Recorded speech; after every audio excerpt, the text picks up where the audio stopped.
First up, a smartphone gadget I don't think I've ever come across in public, but there are a lot of potential uses for this. You're looking at a portable 1080p display with a trick up its sleeve. It can be completely powered by your phone, so one cable connecting your smartphone and this display, and all of a sudden you've got either a full desktop experience or just a better way to watch your Netflix shows on the go. Fun fact, I used to be a big fan of the drum kit, so this blew my mind. It's a kit containing 4 sensors. You attach one onto each foot and then one onto each of 2 drumsticks, and you can play the drums anywhere. It also doesn't really matter what surface you're hitting. It could be a table, it could be your lap. I wouldn't say it quite replicates the feel of a drum kit, but it's about as close as you can get without one.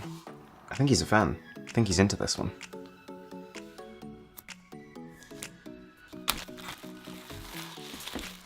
The Osmo Mobile 3 is pretty much the king of affordable smartphone stabilizers. It's not the cheapest, but considering just how smooth it can make your footage, it's worth the slight premium. Take this, video taken on an iPhone whilst running lightly, and now this, with exactly the same settings on the phone, just with the gimbal. It also folds up into an almost pocket-friendly size.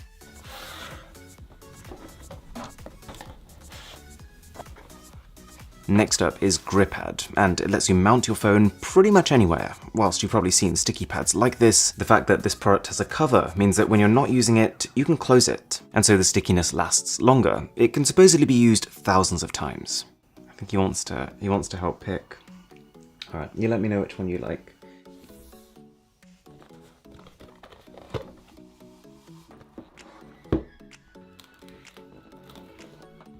GoCube kind of feels like a 21st century reimagination of the Rubik's Cube. You're still looking at a 3x3 cube, with the objective being to solve it by rotating until each side is a plain color.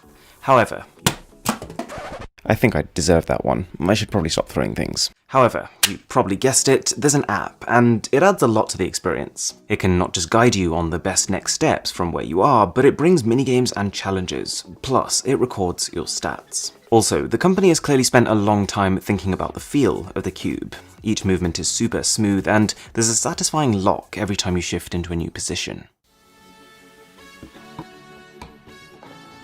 The Ori is a tiny gadget that lets you make phone calls with your fingers. I'm not even joking. It connects to your smartphone and can give you a subtle vibration anytime there's a notification. But more interestingly, when you're on a phone call with someone, you can talk to them just by going like this. I'm being dead serious. Ori has a good quality microphone built in to pick up your voice and uses bone conduction to send the audio from the other person into your inner ear. What's also cool is that when a message comes in, you can literally just place it on your ear like this and it'll dictate it for you. Plus, you can use a whole load of other air gestures to control other parts of your phone, like what music track is playing. It still feels a little first gen. It doesn't pick up all the gestures I'd want it to, but I hope it improves over time. By a company called BZ Future, I think, we've got one of the better mobile gamepads. It feels tightly constructed, no flexing, and the buttons good enough. But the most important differentiator here is that it slides onto your smartphone, and this makes a whole lot more sense to me than a traditional Bluetooth gamepad, for which you'd have to find a separate holder to keep your device propped up. This also has a bit of texture on the back, and just generally gives you something meatier to grip onto. Also, if you do enjoy straight-to-the-point tech content like this, a sub would be amazing.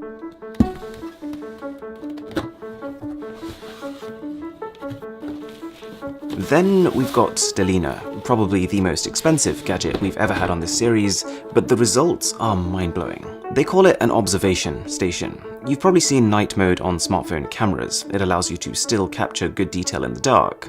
Well, this is kind of like that, but on steroids. Stellina has a massive Sony sensor that is built for extreme low light performance, and the equivalent of 50 times zoom, so when you pair that together, you can see distant space far beyond what your eyes alone can. I took this shot of the Andromeda Galaxy, and this is just after 5 minutes of capture time, and on a day with a pretty average amount of light pollution. It's also built to be easy. It can automatically find constellations, and it will lock on and shoot them for you.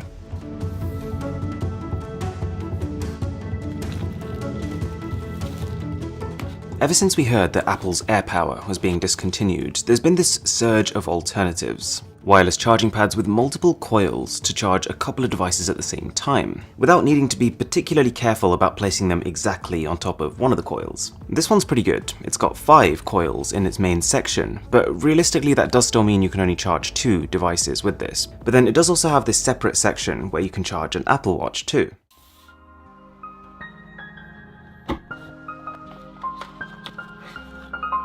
The Cork Mini is a tiny Bluetooth speaker which runs with the idea that the best speaker is the one you have with you. Instead of carrying around a bulky, dedicated unit, this thing can clip onto an empty bottle, turning the space inside into a sound chamber that can produce some serious bass. It's also, even on its own, a pretty detailed sounding little thing.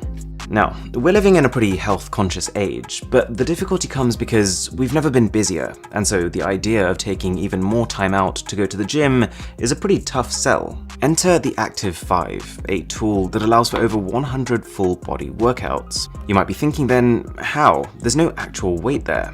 Well, it's based on the idea that instead of using a dead weight, you can actually create just as much resistance by using your own body, in a sense making one half of your body work out against the other half. The Active 5, when paired up with a phone, creates a structure around this kind of exercise. Because it can measure how hard you're actually able to press against it, it can turn the whole process into a game. You'll be doing everything from pushing harder to stay over a line to sumo wrestling, and the games serve as a really cool way to distract you from the pain, but also to push you harder.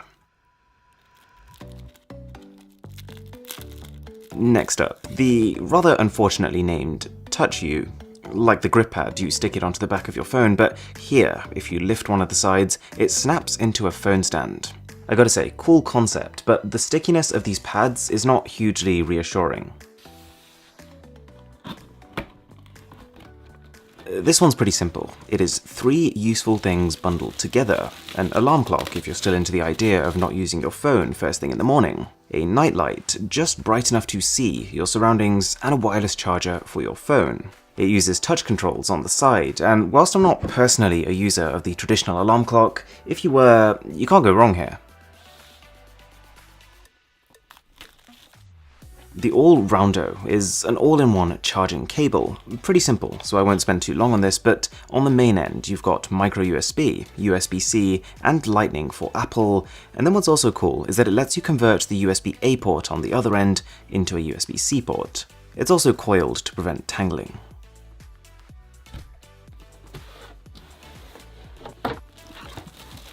Then we've got Pix. They call this the backpack for those who dare to be different. It's a pretty normal bag from most angles, with a clean, uninterrupted aesthetic and a good amount of space inside, but the differentiator is this massive pixel display on the back, which you can use to show everything from the time to a video game. As with everything nowadays, there's an app where you can choose designs from a library or create your own, so this right here is the Mr. Who's the Boss logo on my bag. For the most part, it's all a bit of fun. Most of the things that it allows you to do are not hugely beneficial, but there are use cases. I could see how having a glowing backpack might help with safety if you were, say, cycling at night. There's no internal battery, which keeps it light and spacious, but it means that if you actually want to use this display, you've got to have a power bank in there at all times. It's a good product as long as you're clear that it's a toy, not a tool.